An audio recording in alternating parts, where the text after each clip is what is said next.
Goeiedag lieve vriende, baie welkom by die erediens van Enschede Breinpark vir die 22ste van Junie.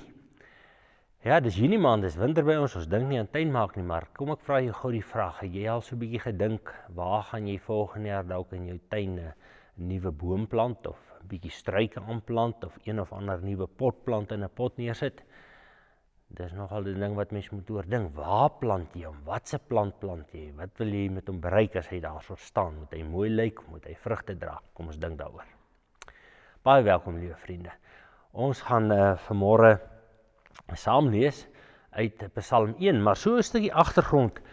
Verlede Woensdag, toe staan ons, het ons daar by die Wildtuin konferensie wat ons gehad het, die predikante konferensie in die Wildtuin, het ons gereël dat ons die Woensdagoggend vroeg uitry, net so buitekant die kamp daar by Skukuza, as mens gaan op die Malelaan of Pretoria Skoppad, seker omtrent so 10 km uit, dan is daar so 'n granietkoppietjie so aan die een kant, mens kan nou maar sê aan die ooste kant van die pad, wat 'n mens nou kan opry, en dan is dit nou bo mooi plat, so 'n geronde koppie wat platterig bo is, en kan jy nou daar stilhou, en daar is jy nou word jy toegelaat om dan uit te klim, sommer nie die wêreld daarvandaan af te bekyk.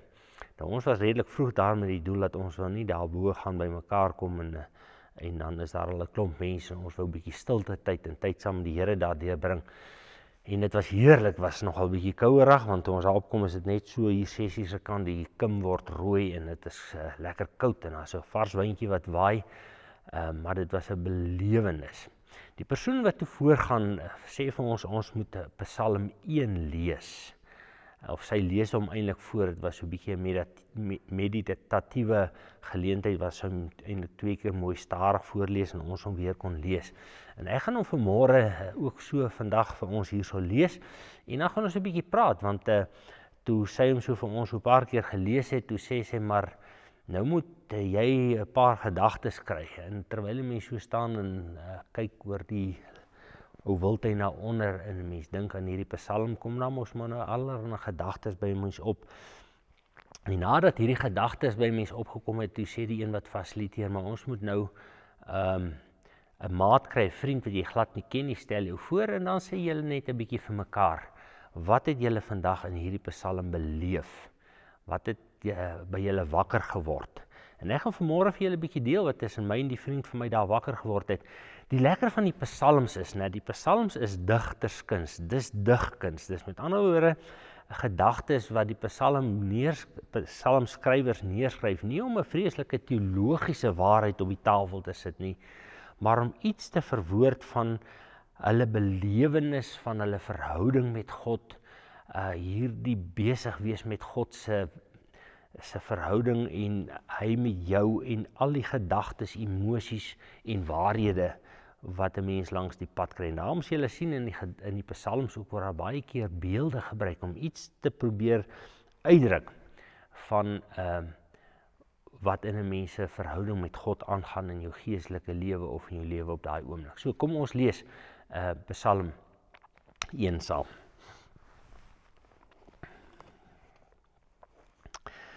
Dit gaan goed met die mens wat nie die raad van goddeloses volg nie, nie met sondaars omgaan en met ligsinniges saamspan nie, maar wat in die woord van die Here sy vreugde vind, dit dag en nag oordink. Hy is soos 'n boom wat by waterstrome geplant is, wat op die regte tyd vrugte dra, en waarvan die blare nie verdroog nie. Hy is voorspoedig in alles wat hy aanpak. So is die goddeloses nie, hulle is soos kaf wat deur die wind uitmekaar gewaai word. Daarom sal goddeloses hulle nie kan handhaaf wanneer die Here oor hulle oordeel nie, en sondaars nie 'n plek hê in die vergadering van die regverdiges nie. Waarlik, die Here lei die regverdiges op hulle pad, maar die pad van die goddeloses lei tot ondergang. Vriende, ek het julle in die begin vir jou gevra of jy al 'n bietjie gedink het of jy nou in die nuwe seisoen wat kom hier na die winter miskien in jou tuin 'n ander plant gaan plant, of is daar een wat ook ergens dood gegaan het wat jy moet uithaal en iets in sy plek plant, of miskien 'n nuwe potplant, of miskien besluit jy maar ek wil 'n bietjie groentetuin maak. Een van die dinge wat ek nogal baie vinnig agtergekom het toe ons hier in Erno ingetrek is, dat ek moenie dink dat die goeders wat ek in my ma se tuin daar in die Bosveld gesien het, en die goeders wat in die Bosveld groei sou hier in die Hoëveld groei. Ek het baie gou agtergekom, 'n mens moet baie mooi seker maak wat jy hierso plant. Ek weet byvoorbeeld dat 'n mens baie maklik by 'n kwekery kan instap, in die Laagveld, daar juis buite Skukuza, daar in die personeelkamp is 'n mooi kwekery waar mens baie van die Laagveld bome kan koop in potte en sakkies wat jy net in jou tuin gaan plant. Maar ons as Hoëvelders vind nie veel sukses by of toegang in daardie kwekery nie, want is bitter min van daai plante wat hulle daar verkoop, veral die bome en die struike wat hier in ons tuine sal aard, want dis Hoëveld. En daarom hierdie Psalm gedig begin met hy sê, gelukkig is hy wat nie die raad van die goddeloses aanvaar nie gaan luister na wat hulle sê, nie in die kring van die spotters sit nie.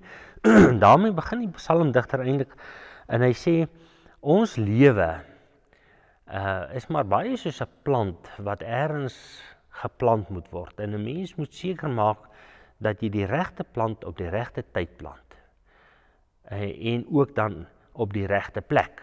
So as ek nou hierso by 'n kwekery instap, dan kan jy mos nou maar vir jou ou wat sy bome ken en sy blomme ken, sê jong, ek soek 'n plant wat 'n bietjie in helder sonskyn, dis nogal warmerig in daai hoekie daar in my tuin, ek wil ietsie wat daar sal aard, dit heeldag son, of nee, ek het 'n plant wat so 'n bietjie in die agterkant van die huis moet staan, daar kom eintlik nooit regtig son nie, wat moet ek plant?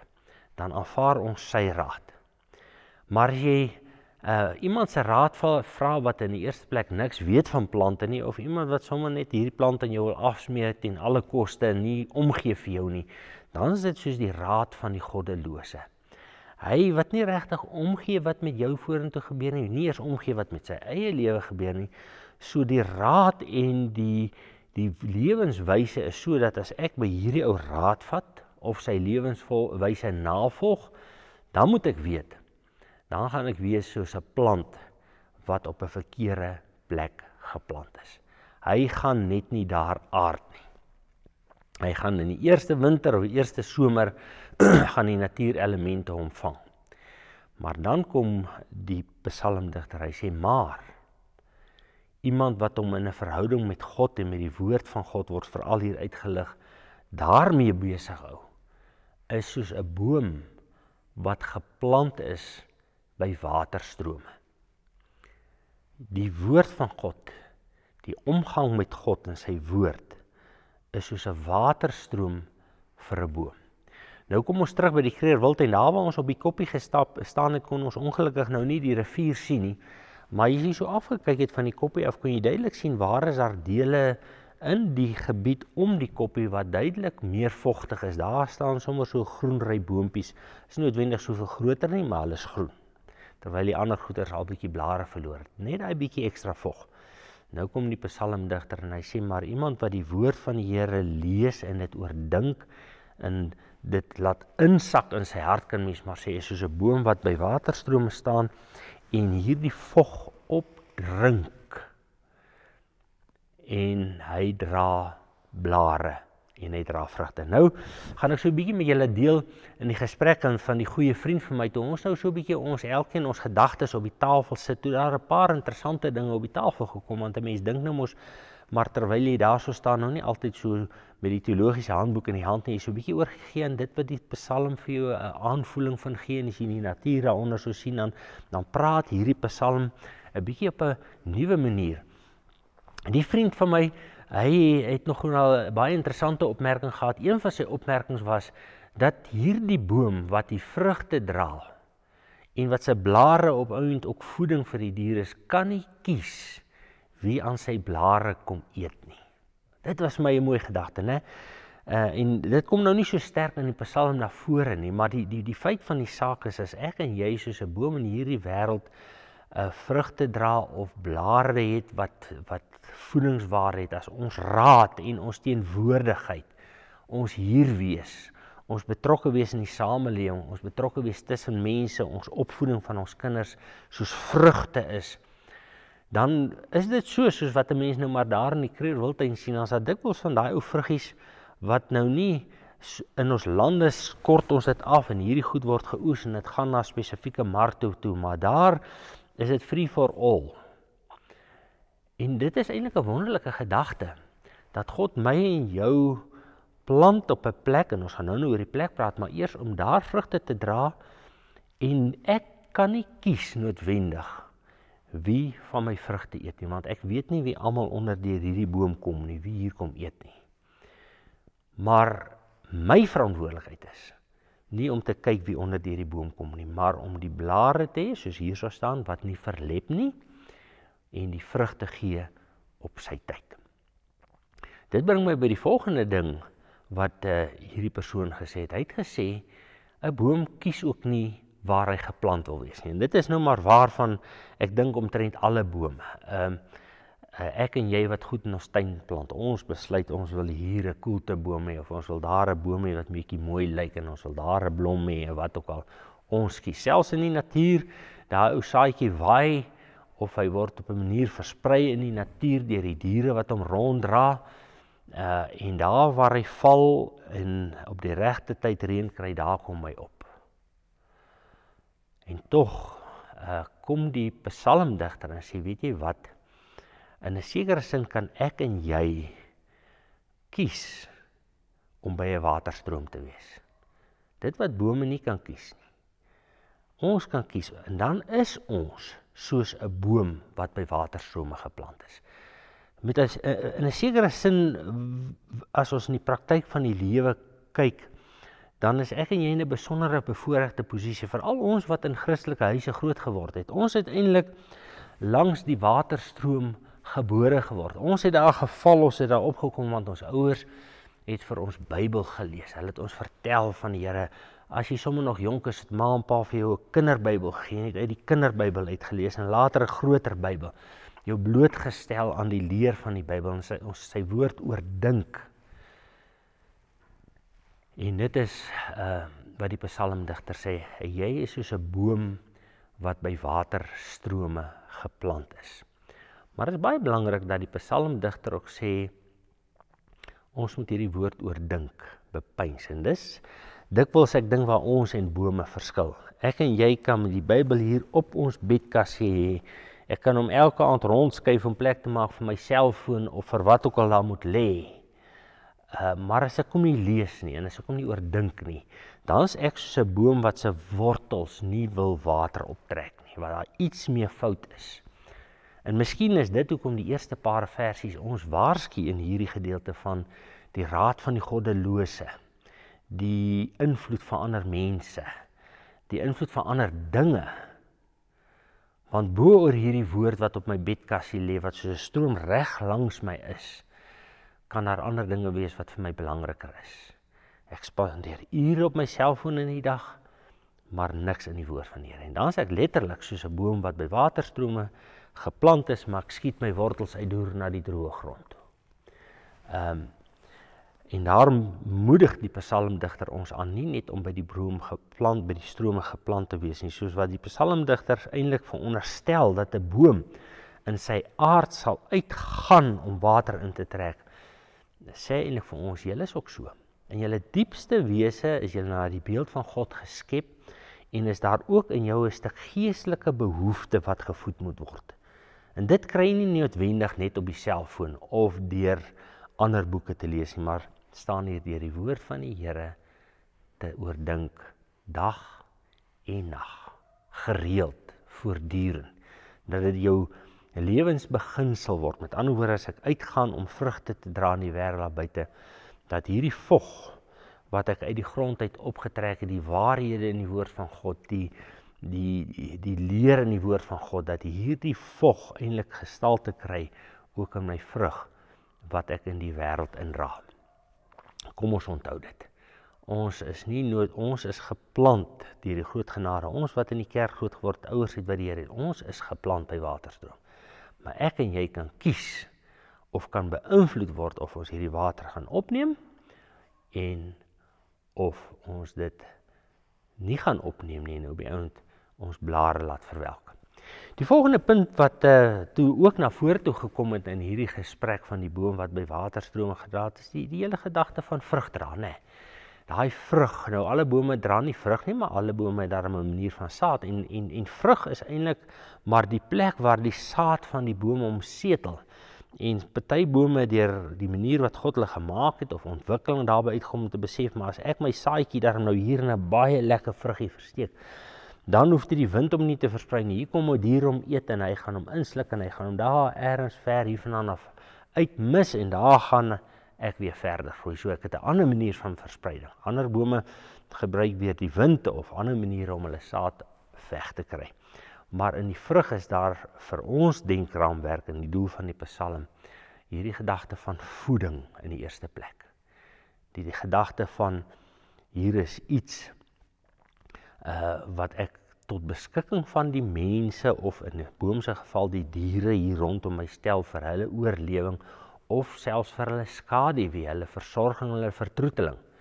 En daarom moet ek en jy uit hierdie woord van die Here en die krag wat ek en jy daaroor kry, die motivering, die raad wat ons daaruit kry, die voorbeeld van Christus wat ons daaruit kry, word ek en jy vrugdraers in hierdie wêreld. Mense wat vir die samelewing gee, want dis die kenmerk van vrug, né? Daai vrugteboom dra daai vrug en hy hou hom nie vas vir altyd nie. Die diere kom eet hom en as hy hulle nie eet nie, dan val hy af en daar waar hy op die grond val, daar gaan hy verrot en gaan die saadjie weer vrug dra. Maar daai vrug beskerm hy nie so dat die diere of iets hom nie in die hande kan kry nie, want dit moet juis geëet word, sodat dit ergens versprei kan word. En ons moet die vrug van die feit dat ons by die waterstrome staan, die woord van God het, ook beskikbaar stel vir die wêreld. En daarom wil ek jou aanmoedig. 'n Mens kan maar so 'n paar mooi gedagtes uit die Bybel uit sommer maar net leer. Soms staan mens by 'n siekbed en mens sê, wat gaan ek vir hierdie ou sê? En as mens so 'n paar mooi woorde van bemoediging uit die Bybel het, is dit altyd lekker as mens iemand sê, weet jy, ek lees nou die dag in hierdie Psalm hierdie mooi woorde, of ek lees hier in die Bybel hierdie mooi woorde. Jy hoef nie altyd die ou versie en alles te onthou nie, maar dan kan jy vir daai persoon hierdie stukkie bemoediging uit die woord van God uitgee. Dis soos hy vog wat daar uit die stroom uitkom en hier in hierdie vrug gaan sit en op die ouend as iemand daarmee gevoed word of dit proe, dan is dit voedsaam en is lekker.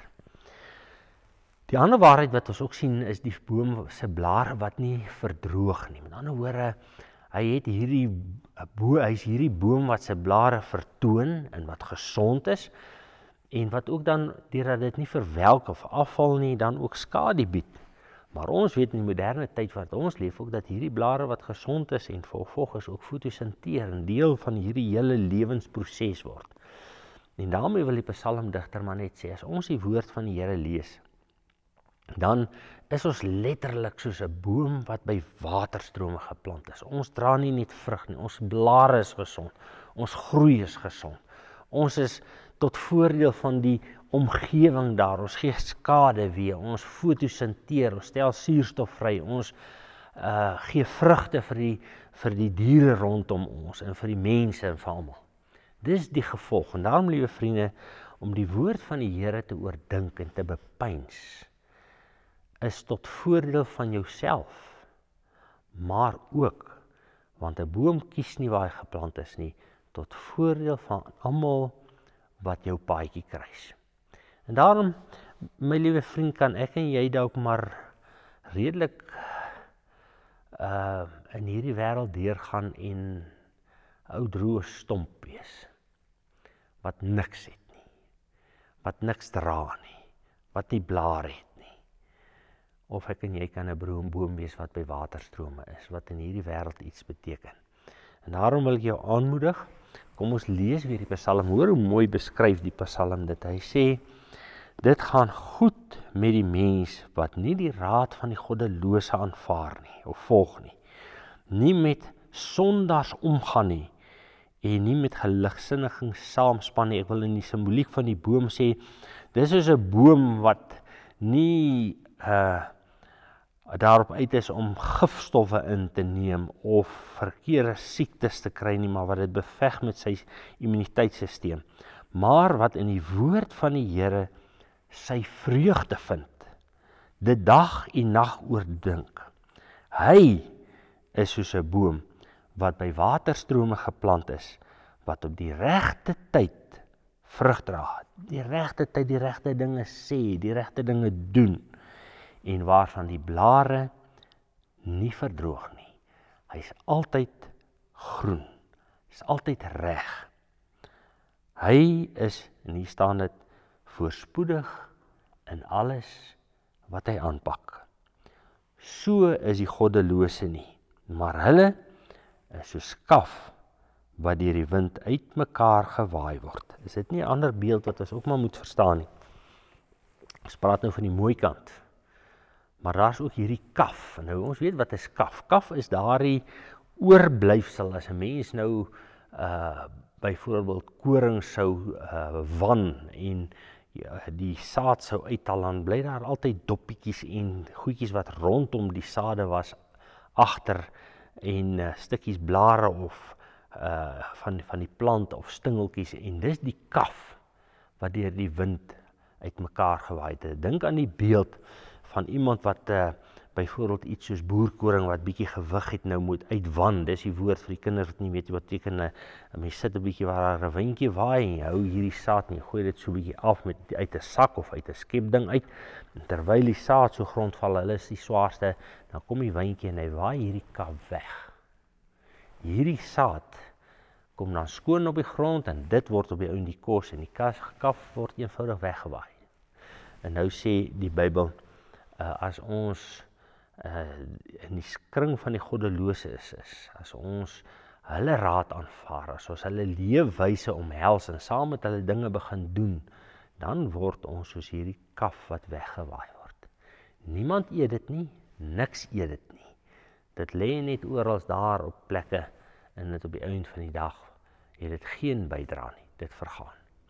Daarom vriende, kom ons hoor hierdie psalm. Dit is 'n wonderlike psalm wat so op 'n mooi manier, en ek wil vir jou sê, as jy hierdie week sommer net wil begin en hierdie psalm 'n paar keer kan lees, en om net so bietjie oor hom mediteer, en sit bietjie oor hom en dink, en miskien gaan jy dalk in hierdie vakansietyd 'n bietjie na die wildtuin toe, gaan sit 'n bietjie daar langs die rivier en kyk na hierdie geweldige bome, wat langs die oewers van die rivier voorkom, en hoe hulle, baie van hulle nou in die winter nog groen is, terwyl die ander bome wat nie naby die rivier is nie, letterlik omtrent almal hulle blare verloor het. Ek en jy moet so wees. Die Here het sy kinders, ons wat uit hierdie verbondsgeslagte kom, van die begin af neergesit by die waterstrome. Maar nou is dit ons verantwoordelikheid om hierdie waterstroom in te drink, te oordink, te bepeins, dag en nag, om hierdie vrug te dra in die wêreld. Mag die Here ons help, mag die Here ons toerus, mag sy Gees ons lei om regtig te dors na hierdie lewende water, die woord van God. Kom ons bid saam. Here, baie dankie vir die woord wat vir ons mooi beelde gee. En ons besef, Here, dit is maar net nog maniere wat U op 'n manier in U woord na ons toe wil kom en vir ons te sê, kom sit by my woord, kom sit by my voete, kom leer van my, oordink my, omhels my waarhede, gaan leef dit uit, dra die vrugte in die wêreld, bid die skaduwee vir hulle wat seer is en wat siek is. Dankie Here, dat U ons nie wil laat nutteloos so skaf wegwaai nie, maar dat U ons gekies het om in hierdie wêreld nuttig te wees. Nuttig vir U koninkryk, nuttig vir die wêreld, nuttig vir hulle wat honger is. Miskien na troos of bemoediging of vermaaning. Help ons om vrug te dra in hierdie wêreld. Amen. My vriend, ek hoop jy sien en kry die geleentheid hierdie week wat kom om ergens ietsie wat jy in die week gelees het, net so 'n bietjie in iemand anders se lewe te bedien. Iemand te bemoedig. Iemand moed in te praat, vir iemand raad te gee uit die wysheid wat God jou gee. Onthou die gedeeltjie in Jakobus wat ons vir mekaar gesê het, Jakobus hoofstuk 3 wat ons sê wat die wysheid wat van bo kom is vredelievend, inskikkelik, bedagsaam, vol medelee, goeie vrug, onpartydig en opreg. dis nog die gawe wat die Here gee, is deel van hierdie stroom van dit wat ons by God kry, wat ons daar in die wêreld kan toepas. Totsiens.